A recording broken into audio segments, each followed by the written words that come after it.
లో పేరు నారాయణ రెడ్డి. మనము ఎంత రాజకీయ నాయకులే కానీ ఏమైనా కానీ పదవి కొన్ని రోజుల మందమే. పదవి పోయిన తర్వాత బాధపడుడి.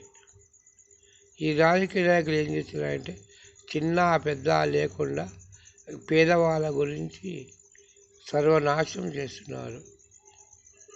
అది పద్ధతి కాదు. నేను రైటర్ని మాట్లాడుతున్నాను, నారాయణ రెడ్డి. పేదవాళ్ళు గుడిసెలను కూలించద్దు. పేదవాళ్ళని మాటలతో శాపాలను పడవద్దు. ప్రపంచమే ప్రకృతిలోని వెలుగు చూపండి. వెలుగుని గౌరవించండి. వెలుగుని తేండి, కానీ చీకటి మాత్రం చేయవద్దండి. ఏమైనా సరే మనిషి బ్రతికే 100 సంవత్సరాలు. 100 సంవత్సరాల లోపల 30 ఏళ్ళ 40 ఏళ్ళ వరకు ఏది సాధ్యం కాదు. సాధ్యం వచ్చినచో పేరు తెచ్చుకోండి.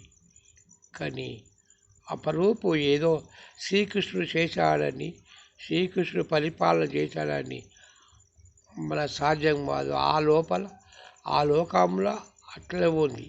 ఈ లోకంలో పేదలను గౌరవించండి, పేదలని ఆదుకోండి. ఈ ఐడియా ఏందో కానీ పేదలను గౌరవించండి, పేదల జోలికి వెళ్ళదు.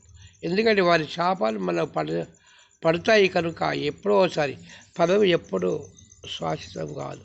భగవంతుడు శాశ్వతం, పదవి కాదు. భగవంతుడు ఉన్నామని అహంకారంతో మనం ఇలా చేయకూడదు. శాంతంగా ఉండాలి. శాంతంగా బుర్ర ఆలోచన ఎలా ఉంటే అలా చేయాలి.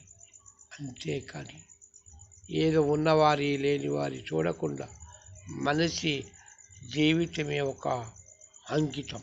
బ్రతికే ఒక జీవితమే పరలోకం, పరలోకమే పరమాత్మ. ఇది. నమస్తే.